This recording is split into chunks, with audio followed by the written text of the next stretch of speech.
So recently I was combing through eBay, I was looking for a cheap camera, and I found for £15 you can pretty easily get one of these Olympus C220s from 2002. It's a nice little camera, part of the Cam Media line. It's 2 megapixels, it's got a optical zoom and a digital zoom. It's got a nice little slide cover, which I love on a camera, like the Olympus XA. It's got a pop-up flash, and it's got a rangefinder. I love rangefinders, they're so like nondescript, and you can just do that, bam, photo take them. You know, it's not the fastest camera. It does take a little while to start up after sliding. It starts in a high quality mode, and every time I'm like, okay, I'm going to pop this into super high quality just so I can get the best photos I can out of it, which takes another second. If you want to turn the flash off, you've got to do that as well. And the flash always stays out no matter what.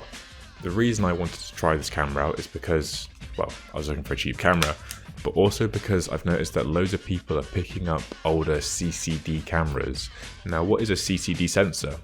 Let's just keep this simple. Let's not go over the whole of what CCD is versus CMOS, but basically CCD cameras were the first types of sensors available commercially, and the way it renders like colors as well was a bit different because of how they processed it.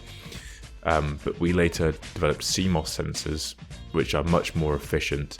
So you could take higher burst rates of photographs, you could take video on the CMOS sensor, and it'd be much more efficient. So it would look decent, and you'd still be able to get higher resolutions and frame rates out of it. And that's kind of why the industry shifted to CMOS. But there was a long time where CCD was the reigning king.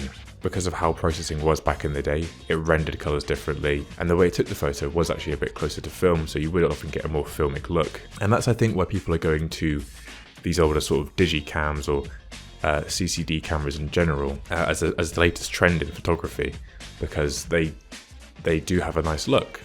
And you know, as all things in photography tend to be about, is nostalgia.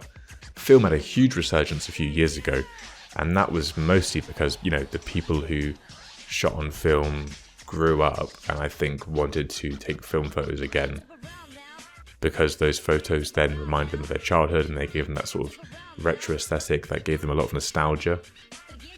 And we seem to be doing that again, but now with CCD sensors, as my generation grew up, with our childhoods being captured on these sorts of cameras, we now take photos on this and they immediately feel nostalgic and retro to us.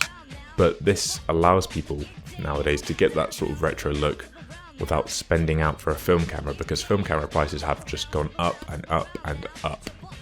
Whereas these sort of cameras, you can buy one in a charity shop or a pawn shop for as low as £10 sometimes, which is crazy. A whole working camera for £10. But they do require that you have a smart media card, which is a older format of media storage for digital photos. They are getting on in price a little bit, but you know, like a 64 meg card will cost you the price of one roll of film, and then you haven't got to process the images. All you've got to do is move it to your laptop, computer, or hard drive or whatever. So overall the cost is cheaper. But then if you want a digital photo, why not just take it on your phone? I think people are just getting really sick of the phone camera look nowadays, because phone cameras are all really good. Let's face it, even the cheapy cameras, they're going to look good. You can pixel people you want, you can say, oh, this one's got better depth of field, blah, blah, blah. They're all good. They're all clinically very good images. They're sharp, they're detailed, they have good low light, they have good post-processing, all that sort of stuff. But you can take 100 pictures of the same thing on your phone, have it backed up to the cloud and just forget about it, and you'll never look at half those photos again. And then you go to look for a photo and you have to scroll through all these images of like chickpeas and whatever, like recipes and stuff, that you just can't find the original photo you wanted. Whereas I think with this sort of camera, it's quite slow. So it takes about 5 seconds to get ready. And then I've got to put it in super high quality. And then it's got to focus. And then it's got to take the shot. It's not the speediest. So every shot kind of I have to plan out a little bit more. I'm like, oh, there's a cool thing I'll take a photo of. Let me get my camera ready, wait a second, frame it up, perfect, because it's super high quality. On a 64 megabyte card, I can get about 40 to 50 images, and that's at 1600 by 1200 resolution. So those photos aren't particularly big. And then once I've obviously got the camera already taking that photo, I've then got to plug it into my computer or plug the card into a reader, move it over to my hard drive. It's much more thought out process, it's much more selective, it takes a little bit longer, and I can't just take thousands of photos and forget about them. Or I could, but that'd be really, really wasteful, and I would run out of storage very fast on the card. That's just my take on the CCD craze and how digicams are kind of making a comeback. Let me know what you think about CCD cameras or digicams as a whole, if they're just a craze that's going to die out really quickly, or if you found one for cheap recently. Just let me know what you think about these sort of cameras.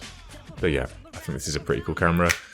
I'm going to go have a little play with it, and I'll see you later.